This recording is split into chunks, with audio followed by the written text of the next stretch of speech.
Give glory to God, our light and our life.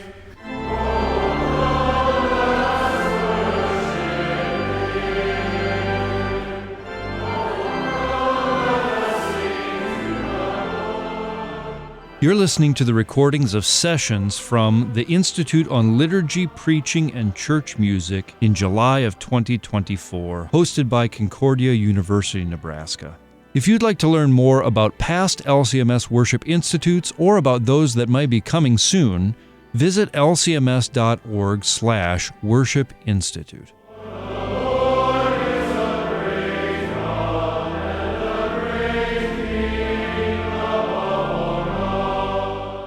All right, Psalm 7. Does everyone have a copy? Yes. As we continue our way. Another one besides Psalm 7? Oh, then I have a little sheet. Yes. A little hash sheets too. Yeah. Got it. Thank you. All right, good. Are you guys familiar with Hebrew poetry and how it works? You know, when we think of poetry, we think of a certain number of syllables per line, and you've got rhyming at the end. And that's not Hebrew poetry at all. I mean, notice the Psalms, the verses are never the same length, right? Or equal lengths. What's unique about Hebrew poetry is usually parallelism, where you'll have one phrase kind of restated with different words. It's almost like an exercise in thesaurus taking. And sometimes it'll be a phrase that the thought is completed in the next line. Sometimes it might be a thought that's contradicted in the next line. So there's different combinations of how that works. And each psalm will have usually a combination of some of those. You have some thoughts just repeated, sometimes thoughts that are new and just continue to evolve the discussion of the thought. If you're praying psalms, especially if you're speaking in some way, but chanting too, you know, if a psalm, if you look at a psalm and say, well, there's a lot of repetition, the first half of the verse is repeated. Sometimes half verse by half verse rotate, back and forth is nice. If it's more complete thoughts per verse, then the whole verse by a whole verse might be the better way to go. You kind of got to look at the psalm and see how it's constructed and see what might work. We're going to do it by whole verse, all right? And we're going to divide ourselves up. Since these guys are so spread out, there'll be one group here, and you guys will be this own group here, okay? And we're going to do it, let's see. It looks like we're safe to say odd number verses, even number verses. Sometimes, the verses divide up in the middle of the chanting division, so I think we're safe in this one. My previous hour we weren't. I got messed up. All right? So, Psalm 7, here we go. O Lord, my God, in you do I take refuge. Save me from all my pursuers and deliver me. Lest like a lion they tear my soul apart, rending it in pieces with none to deliver. O Lord, my God, if I have done this, if there is wrong in my hands, if I have repaid my friend with evil, or plundered my enemy without cause, let the enemy pursue my soul and overtake it, and let him trample my life to the ground, and lay my glory in the dust. Arise, O Lord, in your anger. Lift yourself up against the fury of my enemies. Await for me, you have appointed a judgment. Let the assembly of the peoples be gathered about you. Over it return on high. The Lord judges the peoples. Judge me, O Lord, according to my righteousness, and according to the integrity that is in me. Let the evil of the wicked come to an end, and may you establish the righteous, you who test the minds and hearts, O righteous God. My shield is with God, who saves the upright in heart. God is a righteous judge, and a God who feels indignation every day. If a man does not repent, God will whet his sword. He has bent and readied his bow. He has prepared for him his deadly weapons, making his arrows fiery shafts. Behold, the wicked man conceives evil, and is pregnant with mischief, and gives birth to lies. He makes a pit, digging it out, and falls into the hole that he has made. His mischief returns upon his own head, and on his own soul his violence descends. I will give to the Lord the thanks due his righteousness, and I will sing praise to the name of the Lord Most High.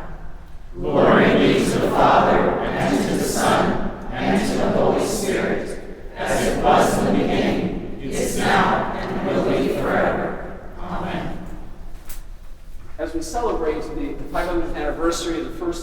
that Luther wrote and the first hymnals that were published in 1524. One of the things that strikes me, even from this psalm, is the imagery, which Luther especially, he picks up imagery in his hymns, unlike most hymn writers. And like, what was the verse here, the pregnant one, where's that like? 14, the wicked man conceives evil and is pregnant with mischief. All right, gives birth to lies. That imagery there. I know Luther, as he was writing his first hymns, was translating the Old Testament. And that was his specialty, his Old Testament. And so he's going through different books of the Bible with all that imagery to find, and he's just kind of he built it into his hymns quite well. Fast bound in Satan's chains I lay, death rooted darkly o'er me. And you can paint pictures with those words. And pay attention to them sometimes and enjoy that. But that's not why we're here today, are we? We're here to sell my book.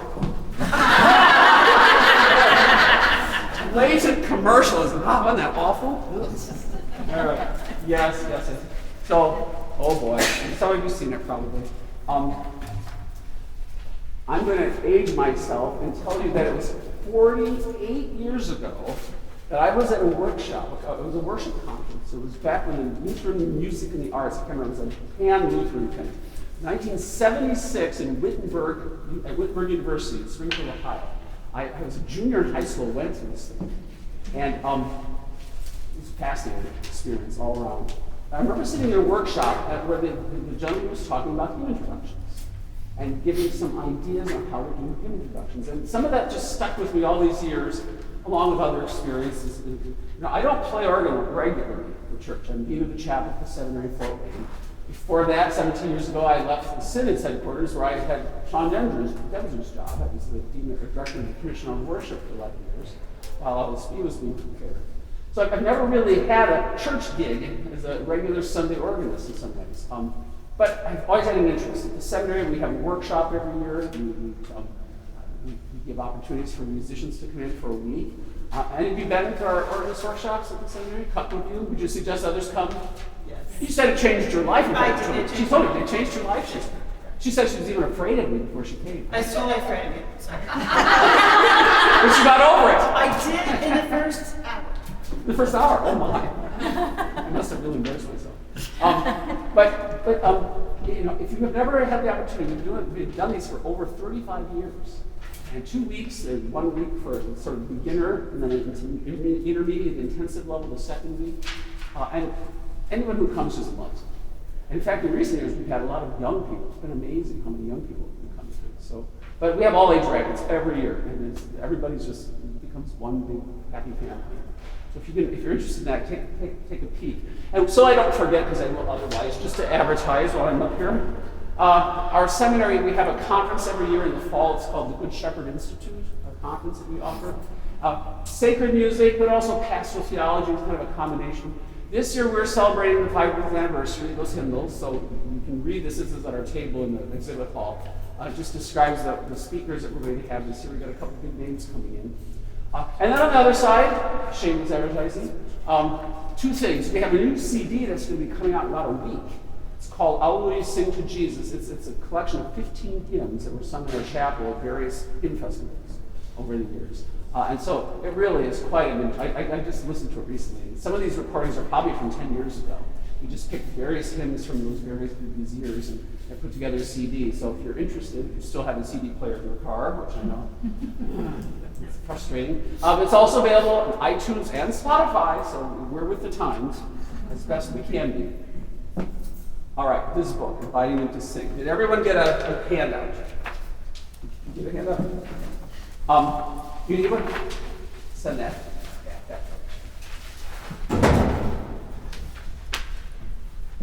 I don't exactly remember what inspired me to produce this resource. But one of the things I wanted to do, I wanted to provide something that would, usually you buy a collection of 11 hymns and preludes or something, or 6 things of this or 5 of that. I wanted something with a whole bunch of things in it, which means they probably have to be a little shorter.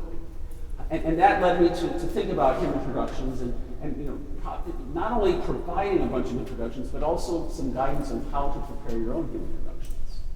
The default is usually what? Open the hymnal and start playing. I'll play through the hymnals.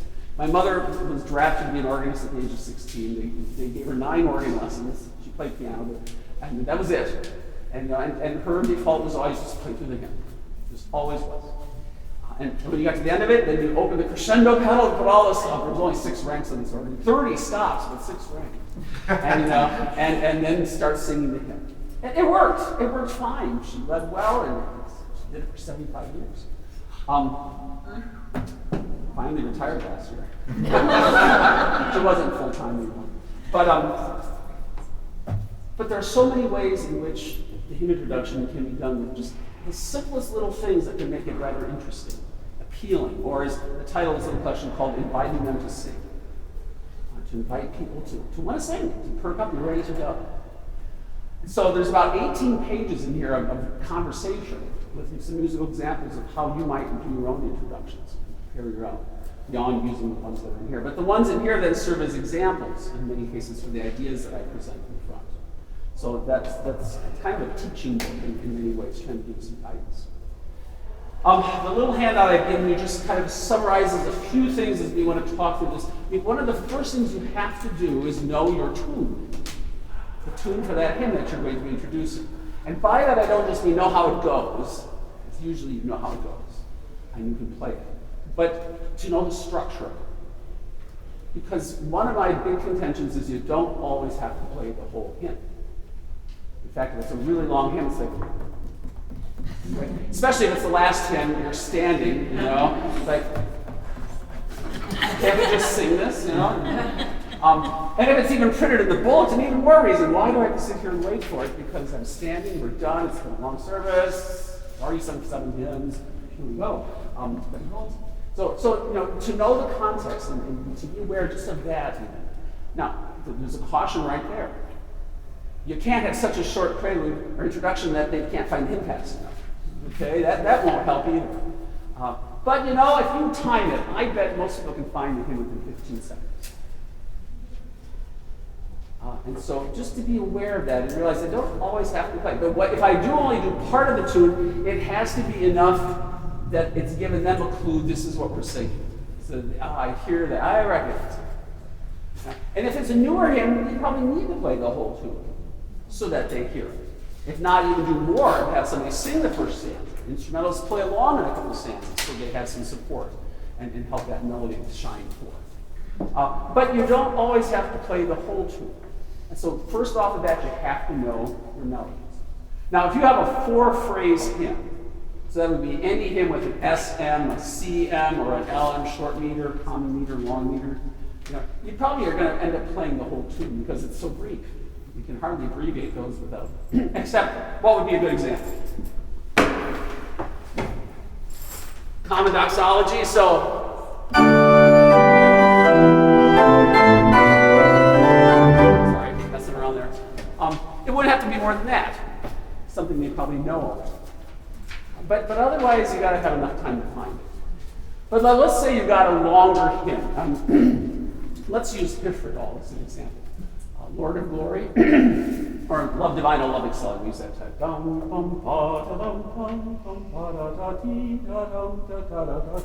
What happens next? It repeats. Okay. And then it goes on to some new material, doesn't it? On the 5th phrase. Right? And quite often, if you have an 8-phrase hymn, that's that 5th phrase right in the middle where you get the new material. It's often kind of a high point in many cases if you look at those tunes. You know, I would suggest quite often you can start right there. Because if they hear that, if it's familiar, if it's a fairly well-sung tune, if they simply hear, and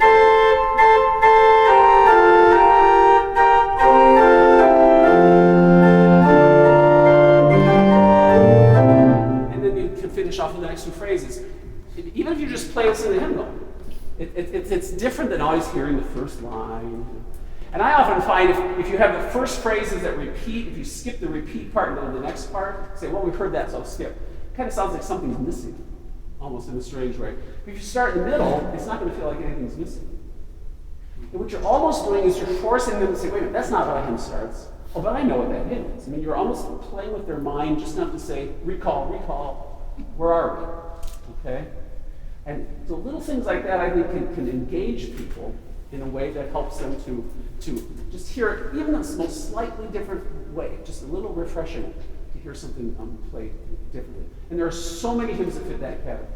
We have so many hymns that would have a whole line of music, usually 2 phrases, repeats, then you have new material on the 3rd line, and then the 4th line sometimes is a repeat of the first 2 lines, or almost exactly repeat. So literally 3 of the 4 lines are the same thing. You don't really have to play that all the way through.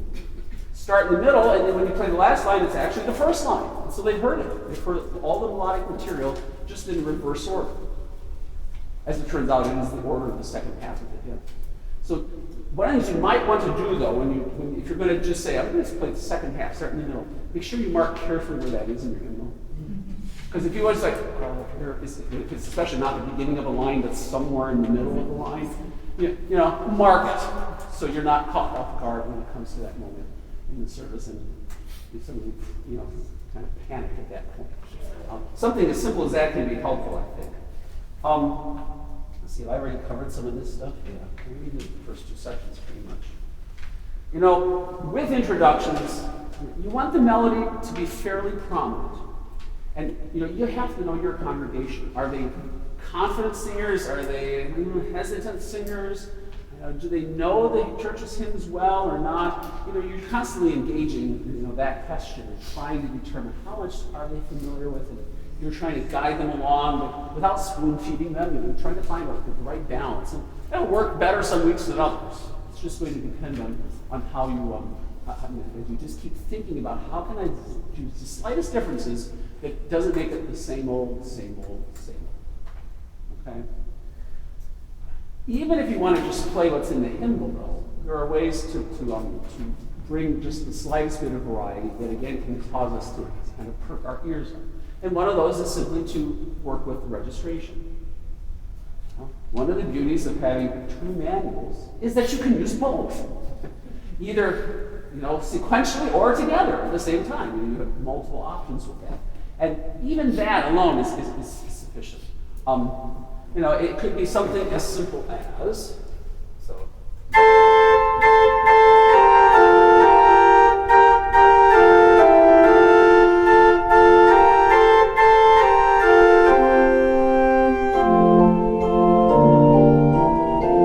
and I would have probably started there and I've been thinking more carefully, and then come to the louder manual for the second half of that last section.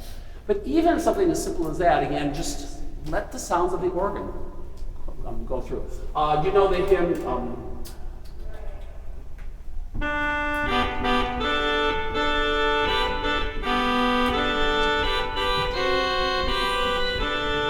Okay, and then you can go. Just play with the sounds. You've got so many sounds. And when you play with the sounds, don't just play, I'm going to take a 16-foot dulcian in the swell. If I play it an octave higher, what pitch is it? It's 8-foot. If you take a 16-foot stop, play it an octave higher, it's the normal pitch. So, it would normally be down here. But that's even kind of interesting.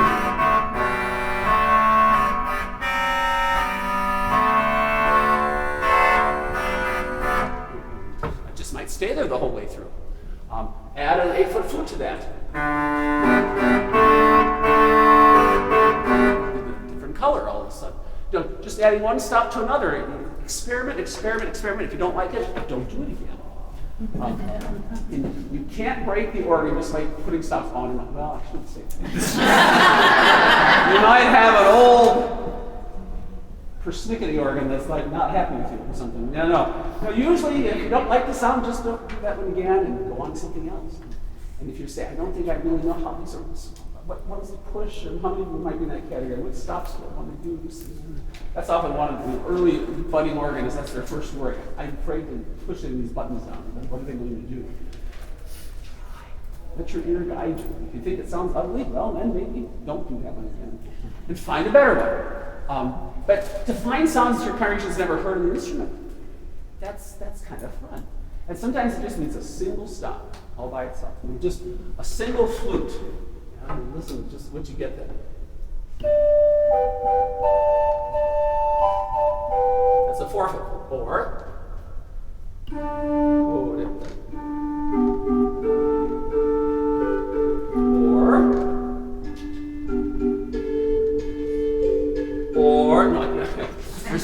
least 3 more options I could try with just 8 and 4-foot flutes, one by one. And maybe echo one, that first line, the next phrase up here, and just kind of let the sounds, just play with it. It doesn't have to be rocket science. And maybe on a particular Sunday, just try this with one hymn. Don't overburden yourself. Like, what am I doing now? Write down what you're going to do, so you're aware of it and ready to go. If you have pistons and you have enough of them, you can even save it, how you want to start the introduction, so you don't have to think about it in the service, especially if it comes right under something else you were playing, like the Amen at the end of the service. Now you're ready for the last hymn, you're pushing buttons, getting all nervous and worried. Have that one in memory, have that one in memory and hit it right away, ready to go. Comments or questions thus far? Okay. Nothing perhaps all that new. That workshop 48 years ago I attended, one of the things that I remember specifically came from this, I think his name is Stephen Gabrielson. Does that name sound familiar to anybody? I think he was at one of the ELC, now in ELCA school, up in Minnesota or somewhere. But he talked about varying the texture. And by texture we mean the voices. We typically, almost all of our hymns are a 4-part texture, 4 voices, soprano, alto, tenor, and bass. And his simple suggestion for kind of creating an on-the-spot hymn introduction is just to vary the texture a little bit. I was doing that with that last hymn by just doing a 2-part texture.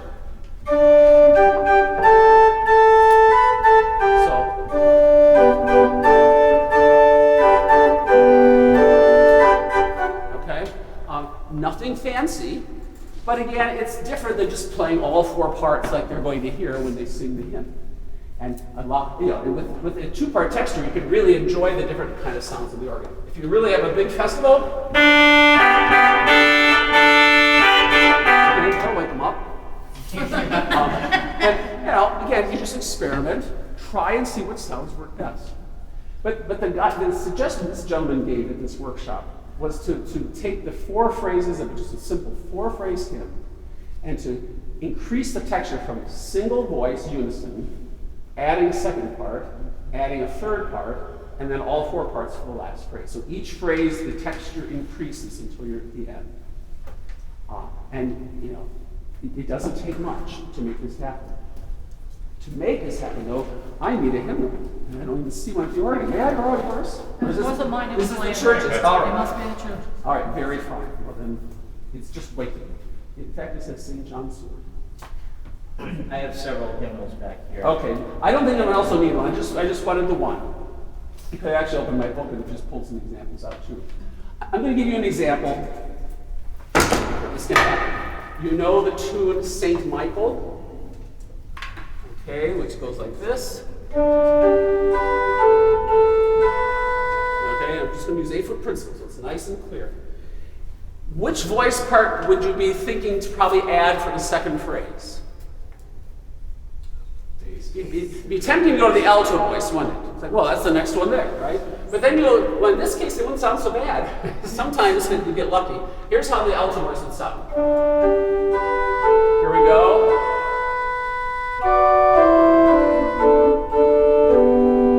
Not bad. But usually the voice you want to add is not the alto, but the bass, as some of you were saying a second ago. Let's hear that.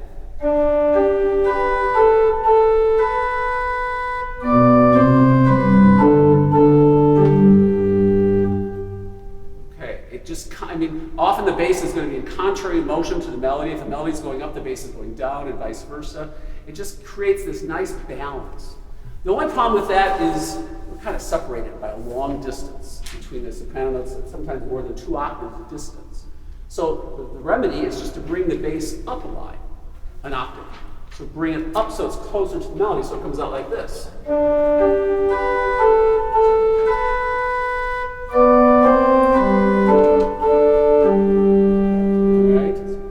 Closer together, they just blend better. You don't get this big separation between them.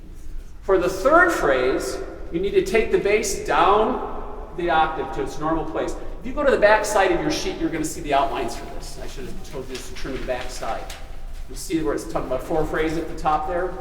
Okay, so we're coming now to the 3rd phrase of the hymn.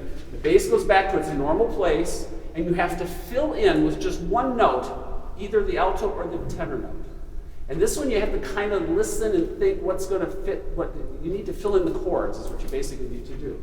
So here's the second phrase. Now the bass is going to go down, I'm going to add a middle phrase. It's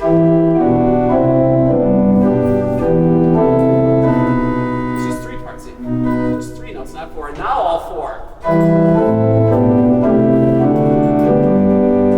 Okay, so just listen to that.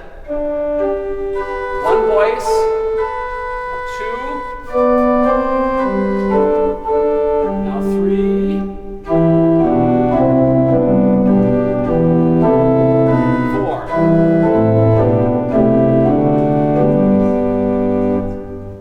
Now if you did that for every hymn, that would also become boring. Okay? The whole point here is don't keep doing the same thing. Find different, let each hymn kind of invite itself to figure out a way to go about this task. If you notice, look at the 8-phrase hymn suggestion that comes in that next section. You know, with an 8-phrase hymn, and we have a lot of those hymns, you can use the same formula 2 ways. The first one is you bunch up phrases. So phrases 1 and 2 just have a melody run. Phrases 2 and 3. So let's take a hymn. We'll take Rejoice, Rejoice, Believers. Okay, so that would be now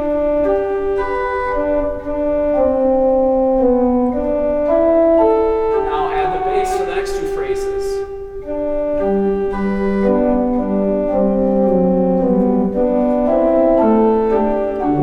Now 3 voices.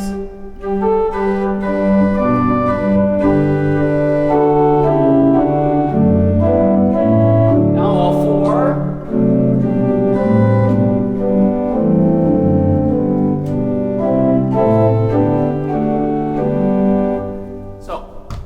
Simply the 2 phrases with each of those 4. Or you can mix it up and you go through that cycle twice. So 1 voice, now 2 voices, 3 voices, 4, now 1 voice again, 2 voices. Now all 3. Okay, and then 4. So in other words, you just kind of rinse and repeat the process. But remember what we talked earlier about if 3 of those 4 lines are basically the same melody. It's just that 3rd line, the 5th and 6th phrases that are different. So start in the middle of the hymn, but do the 4-part thing. So just start right there.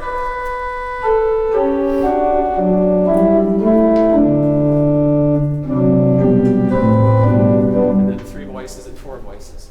So there's all kinds of ways to play with this. And just again, don't do it always the same. Maybe you'd only do that once in a service. But again, kind of watch for what hymns would be an easy way to start. With that little method, the trickiest part is the 3rd phrase. And you're going to have just 3 notes. You're going to be tempted to play all 4. That's just going to be your go-to. That's how I always play it. But to force yourself to do 3, you got to have the melody, you got to have the bass, and you got to fill in 1 note, and you got to figure out which note's the right one. Because if you need the 3rd of the chord. Otherwise, you get these open sounds like I want that B in that G chord, not that. See, sometimes you might need a tenor note, sometimes you might need an alto note. You have to kind of just play it through carefully and figure that out. Write it out, by the way. I mean, you may say, I'm not a composer, but you can write it out. If it doesn't work, just crumple it up and throw it in the waistband. Practice your bank shot and try it again. But if it works out well, save it for the next time. Put the tune name at the top, and now you're a composer. In fact, I asked CPH to include in the back here some staff paper blank to make copies.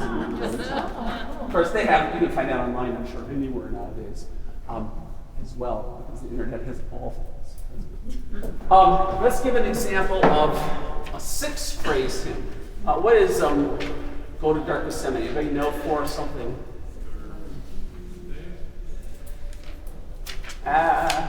36 maybe? Yes, or 36. Okay, good job. All right, thank you. Okay, This usually with the 6-phrase hymn, you usually have all new material. Every phrase is different. It might be similar, but usually goes somewhere else. But here's an example where maybe you do the first part. Oh, sorry. Now 2 parts. Now we'll go to 1 part again. Maybe different manual. Now 2 part. Now 3 part. Now 4 part.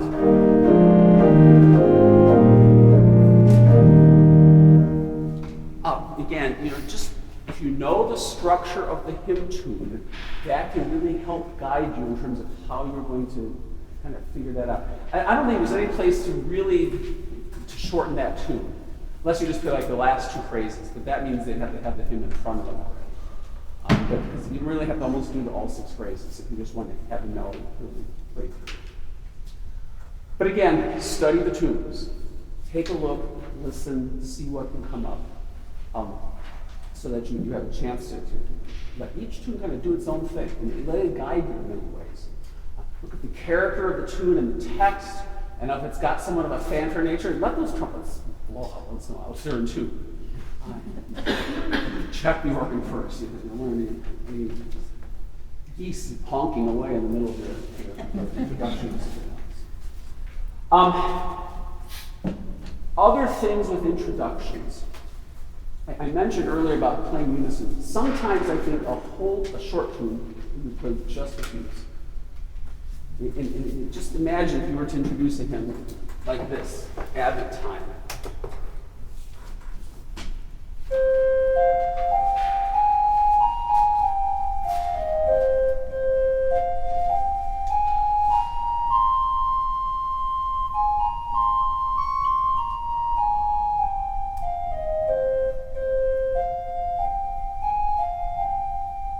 It's just like, ooh, it's kind of singing Advent, just the sound of that, kind of the plaintive nature, the expectation of that season.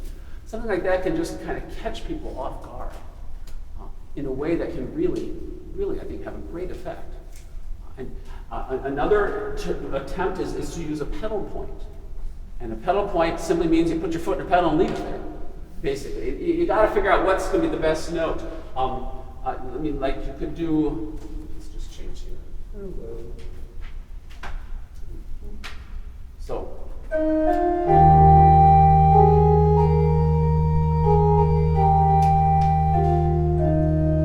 You could literally just keep doing this.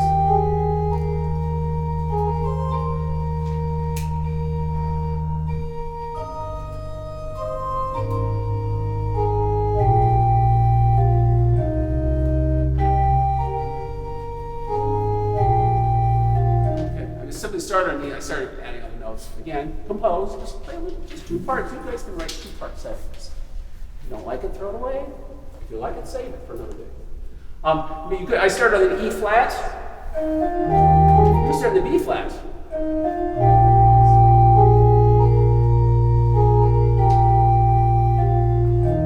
We probably don't want to leave it there. That sounds kind of ugly. And let your ear again guide you so that you can think through what might work well.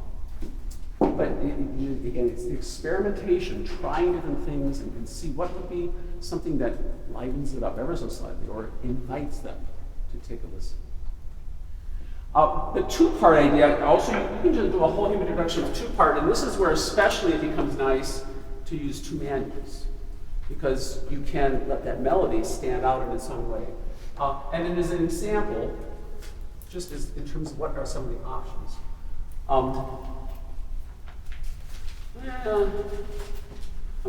Alas, and in my Savior bleed is on the next page, so I'm just going to use that because it's here. Maybe start by melody alone. Now just add the second part.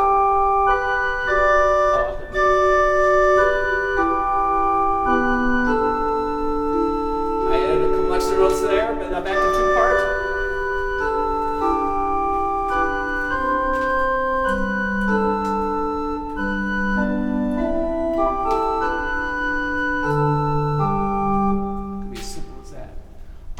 Again, you just want you want the oral experience to be one of some little new color on the canvas that you're painting. You're just using different colors to paint the picture.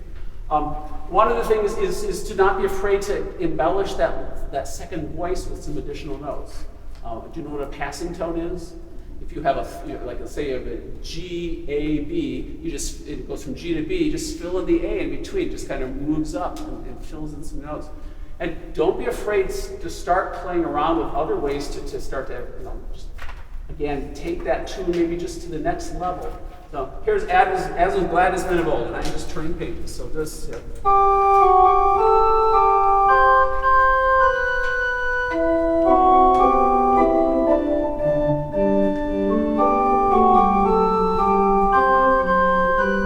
I'm sorry.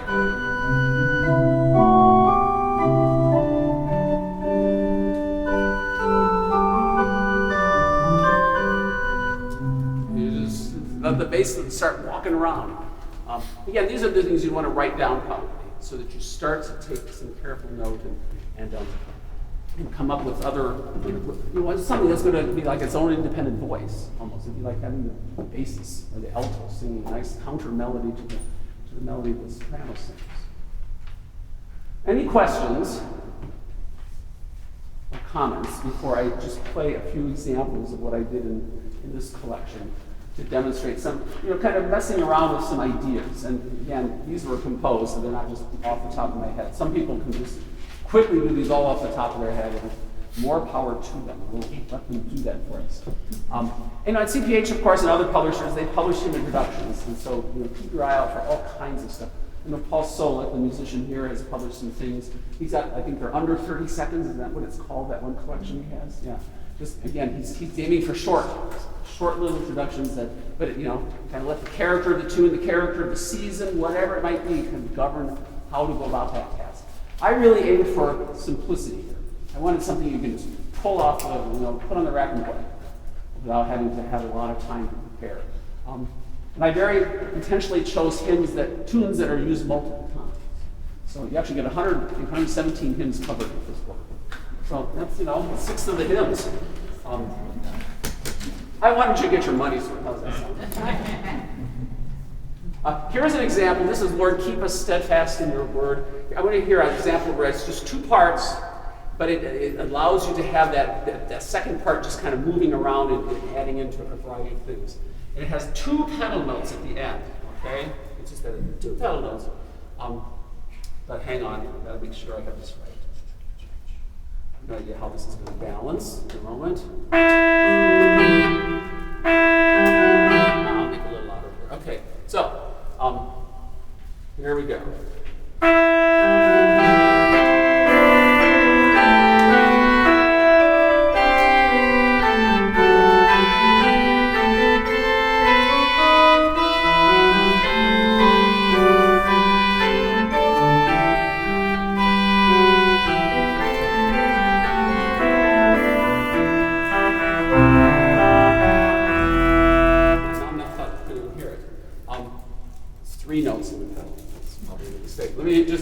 You notice at the end I went back I brought the second hand to the trumpet because I brought the melody in.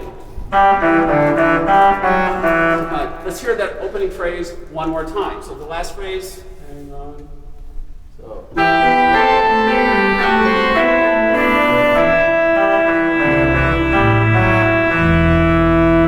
I like to sometimes do that, bring the first notes at the end again. So you just hear even just the slightest snippet of what we're going to hear.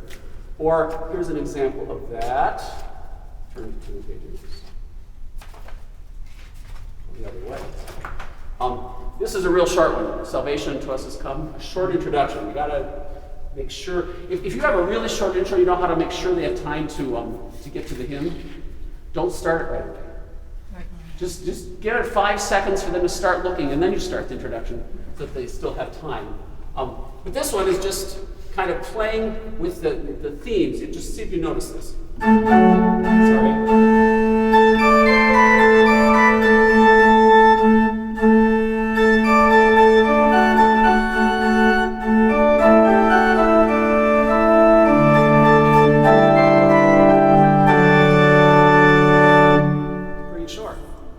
But you notice that those are the opening notes, and then I can repeat it again, dun, dun. And you're going to hear that 3 times, and then you get the second half of the tune on the top. So this is the 5th phrase. Repeat the beginning, 6th phrase, 7th phrase. Now 1st phrase. So it's really just kind of stitching the phrases in different places, but probably everybody knows that tune, or most everybody. That's going to be enough to get you where you need to go. Or, I'm going to give you another example just along the same lines. There we go. This is Salvation unto us has come. Kind of a similar thing, a little different though.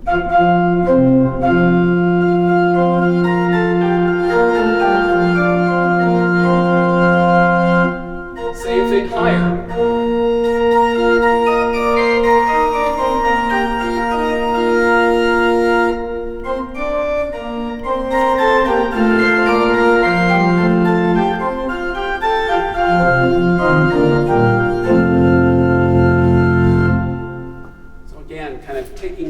Phrases and pasting them in a new connection.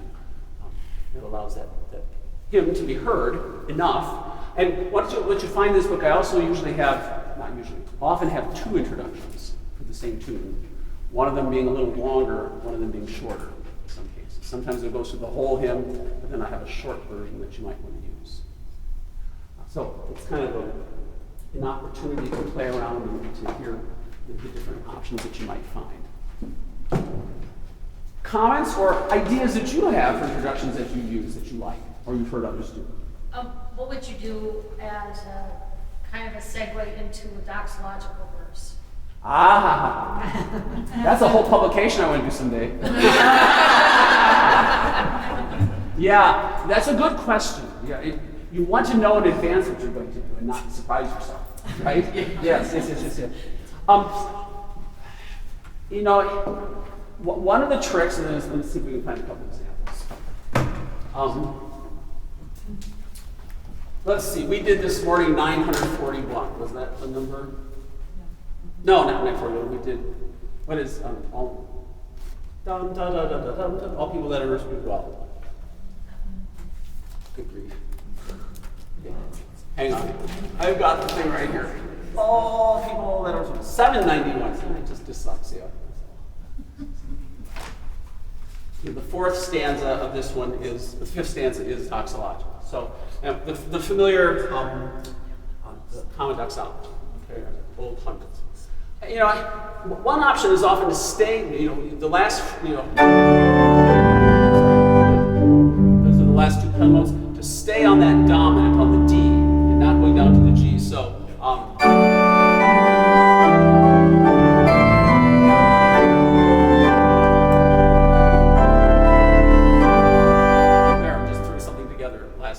it doesn't have to be much. If you just give them 3 extra beats, it's probably enough for them to get up.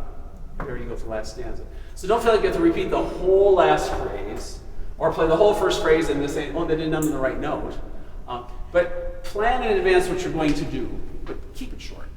That really, some organists get excited, they start adding all kinds of stuff. And on a festival, that can be fitting. But for just a typical Sunday, it doesn't have to necessarily go, you know, overboard. But yeah, it would be nice to write a whole bunch of those. I thought about that actually. I'm not going to tell you the title of the book. I don't want someone else to steal that idea and do it. So. But we'll see. We'll see if we ever get to that. Maybe we won't. Well, maybe we won't. Other examples. Anybody have any ideas that you've seen or tried? I actually have a couple questions. Okay. Yep. So, in reference to the doxological verse, your thoughts on during communion, whether to do that or just go into it. And then also the hymn of the day. My pastor would really like that hymn of the day every Sunday to have a really long, fabulous introduction. Okay. And sometimes that works in my life, and sometimes, you know, there's... Yeah. Sure. Well, so just those 2 things. If you bat 500, that's better than most baseball players. All baseball players, yeah, really. Every other week you get away with that. Good. You know, if you're going to have a more extended hymn introduction, that's perhaps one of the places that it can be. Similarly, maybe during communion, longer introductions are fine. A trick there to be careful of. I mean, sometimes have you used literature as an introduction to a hymn, like an actual organ prelude for a hymn? Yes. What can be the danger with that? If you use well, it's too long in the sense that they don't realize they're going to sing at the end of it. Yeah, it's like, oh, that was nice. Oh, we're supposed to sing now. You know? Train the congregation over time. All right. If you sit in the front, you can put your hand up like, now. The one benefit to being in front of the church, you could cue them. I guess that's all Paul Mons indicated. No harmony singing. I'm on. You know, I'm going to do my thing now. So you can give some kind of signal for not singing in harmony. Yeah, no, be careful if you use a published prelude, let's say, or you just have this really extended introduction. You could catch people off guard and they're not aware. Oh, we're supposed to sing now. Or maybe it happens that you've done a long prelude and you don't intend it to be introduction, but they think it is, and they're ready to sing and you're not ready to play it. You know, you can get caught off guard and you're the one surprised, not them. So you gotta make sure you find ways to signal them so that they know what's coming in that regard. You know, in terms of the introduction, it'll be easier with that if you're talking at the hymn of the day moment before the sermon, because we know we're going to be singing a hymn here. The introduction, I'm hearing the tune, it's going a little longer than usual maybe. She stopped. Okay, it's time to start singing. We pretty much, that one's not too hard to communicate. And there, you pick things. One of the things you can sometimes do is you don't have to play a whole prelude. Just because it's a 3-minute prelude doesn't mean you have to play the whole thing. You might find, in fact, tomorrow in the Matin service, we're going to do, who's studying this? Oh, Michael Costello, so we're prelude on the King alone, my shepherd is St. Columba. And we're not going to do the whole thing, because the congregation knows this. We've already sung one psalm, and this is our second psalm, and we're going to have a hymn in a few minutes, and so it doesn't have to be a long prelude. But it'll be long. It's still plenty long, because it'll be a little retromelodic violins we can play at the beginning of it. But you can sometimes take a prelude and take part of it. But again, you got to make sure it's the right part, that it makes sense, that you're ending at the right place, and you got to figure that out and be really prepared so that it will work just as you want it to at that point. But there's a lot of opportunities there, I think, with published music already there that you can make use of.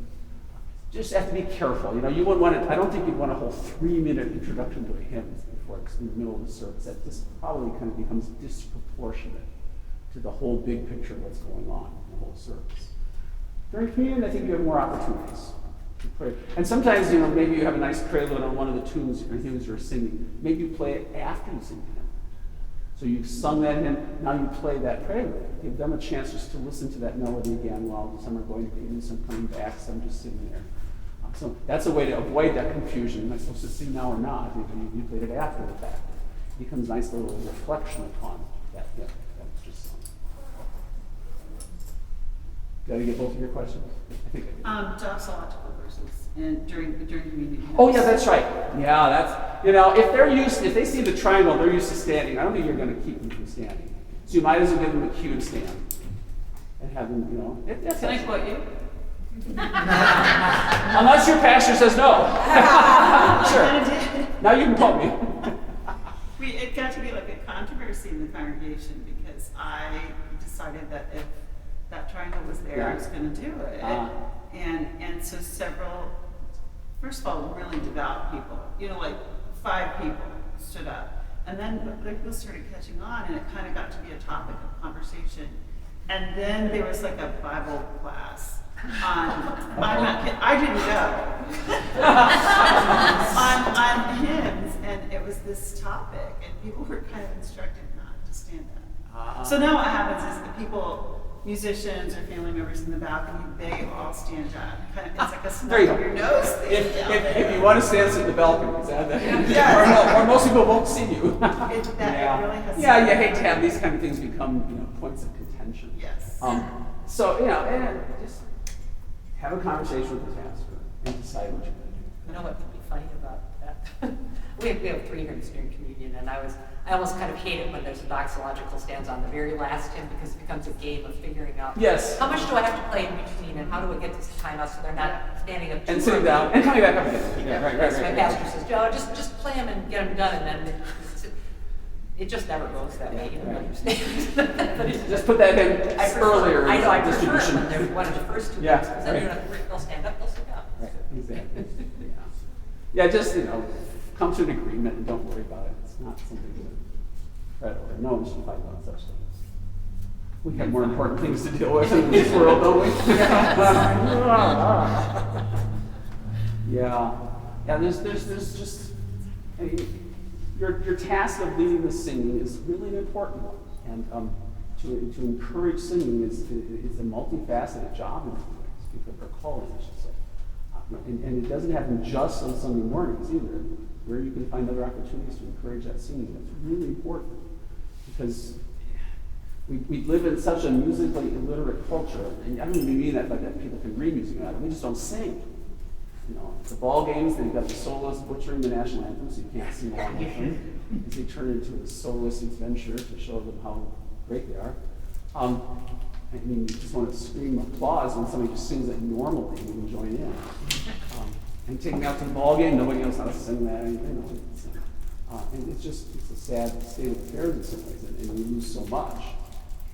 And so we do a countercultural thing, and we should just do it with some gusto and excitement, encouragement, and joy. And these introductions can be one thing among many that helps to just give that a little bit of a nudge, encouragement. Here we go. Name that tune. If you think of you don't want your introduction to be that. What was it? Well, let's put it this way. They might not know after the first measure or two, but by the end, you hope they know. Otherwise, you really haven't done the job you want to do. And sometimes, if you ever heard an introduction, you've done like, okay, I think I know what we're going to sing, but do I know? Because if people don't read music, and a lot of people, you guys, you're all, how many of you are organists? All of you mostly? We're weird, aren't we? We know what the tune's going to sound like before we even play it. Where a lot of people, they can look at a title and say, give me an idea, please. But they don't know. And so you have to always be kind of in their head to understand what they are thinking and how they, whether they're processing it or not. And so that introduction has to do something to just give a little bit of a clue. I know this is. But again, it doesn't have to be the clue right from the beginning. It might be a few measures in before they start to, But that, to an extent, you're reeling them in. You just come on, and kind of it's that invitation.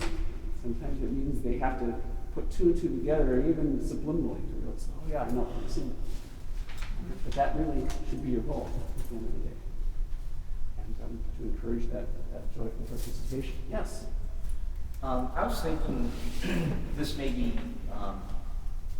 question may have too many answers. Is there a good rule of thumb to determine at the end of your introduction how long to hold the last note, or how long before you bring it in? Yes. It's such an important question. Yeah, and it's not easily answered.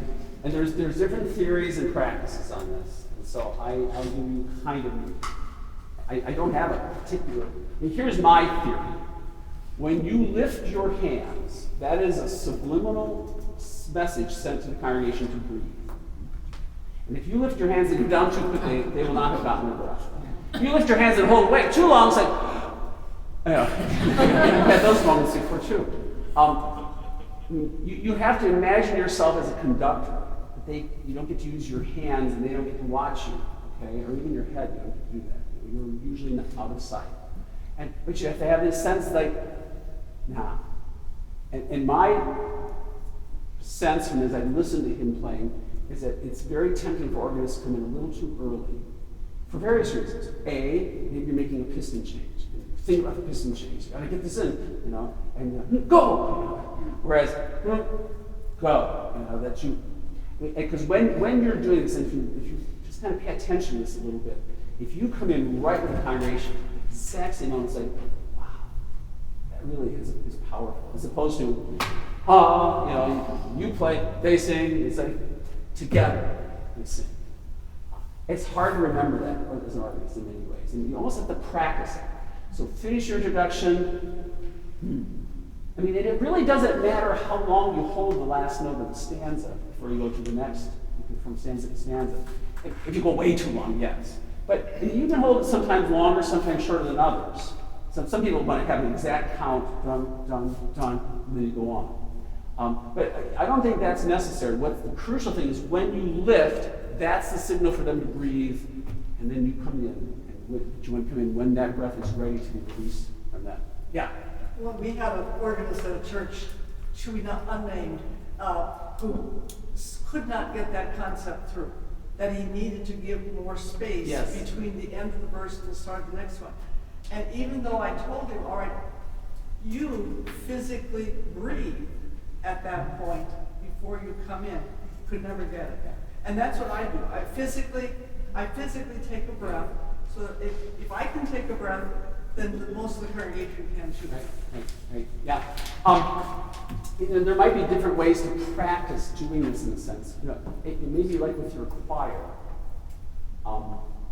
You practice it, you're finishing a phrase of the last phrase of a stanza, and then just do it a cappella, and then do it and start the next phrase together. But even to do it with your eyes closed, you just kind of sense it. And you got to kind of feel it, in a sense. I hate to use that word like that, but you kind of have to just have a sense of that without being able to see it. They don't get to see you doing anything like this. You just go, and you know where it is. And that will be different for every room, because depending on the acoustic, if you have a dry acoustic, it will be a shorter period of time. I remember when I was studying at Valparaiso, which has a 6-second reverberation in that huge chapel. Mm-hmm. And if I remember correctly, I don't know if it was my teacher or someone else who made the comment that you want to hear the sound bounce off the other end, and then you know it's time. And you kind of, especially in such a huge space like that. But that isn't 6 seconds before you do it. That's not what that means. But you just have that sense. It will be different in every room. And this room is very reverberant. It's not that much of an echo of any type. It's not a long period of time that the sound hangs on, but it's extremely reverberant. Resonant, actually, that's a better word. It's extremely resonant. The building just kind of sings with us. And so it doesn't have to be super long, but just to have that right moment. So I'm playing that this morning. We'll see how I do. You guys are judging me now. I've actually written it in a few spots. Wait, I'm just reminding myself. I don't do this every week. But just to kind of watch for that and take a good listen. And you just have to kind of practice it throughout. But it's being conscious. I think that's the most important aspect of that. Is pay attention to what you're doing and listen. And just think about Fred and Mary and George out there. Come sit with me. Here we go. Good question. That's a very important question. Anything else? Yes? My pastor likes to split up really long hymns, like 10 verses. Yes? Kind of half before, half after the sermon. Yes? How would you suggest a secondary introduction to the second half? I would keep it shorter. I think there's no reason they have to go into a whole lot of, they know what the tune's going to be. So, they need to hear a tempo, they need to hear a little bit of something to get them ready. Maybe many of them left the bullets in there or have a ribbon there, since they know that's often going to be the second part sung right after the sermon. So I wouldn't make that very long or elaborate. Just something that's to the point. It can still be of interest, play around with the voicing a little bit, but not the whole tune usually. It's not going to be necessary. Yes? This is similar to the question about what you do before doxological verse, but suppose it's a high festival. Yes. And not necessarily doxology, but you want a more elaborate. Yeah. Interlude between, the danger there is if it's not doxological and they're sitting and you play an interlude, what are they going to do? They're going to stand. So one has to be careful of that, I think. If they're well trained and they know that's not doxological, we're not supposed to stand here, but there could just be this subliminal, okay, now this is our habit, we get up now. So whether you do that or not, or maybe you do it not before the last stanza, but a previous stanza, between the second and third stanzas, correct. If it fits, you gotta look at the hymn text and decide whether it would be fitting or not. Or maybe you're doing it after every stanza. If it's no more than 4 stanzas, let's say. As long as it's a short interlude, something that's just kind of punctuated a little bit. So, and that's, and maybe they stand and they shouldn't, but who cares? It's not like the end of the world. If they accidentally stood up and it wasn't doxological. Oh dear. What would you play? Well, Yeah, again, I mean, just repeating the phrases is like, well, why am I doing that? You almost want to have something that's kind of, if it's festival, kind of fanfare-ish perhaps, or sometimes you might want to play around with that a little bit and I'd write something down so that you've got, you're not going to just be surprising yourself. Is it time for another session? It's time for youth choir and practice time. Rehearsal time. We're done. Thank you all. Thank you.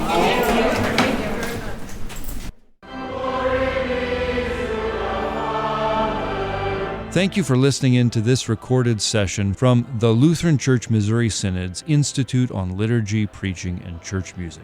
We hope you'll join us at one of our conferences in the future. Visit lcms.org/worshipinstitute for more information. lcms.org/worshipinstitute.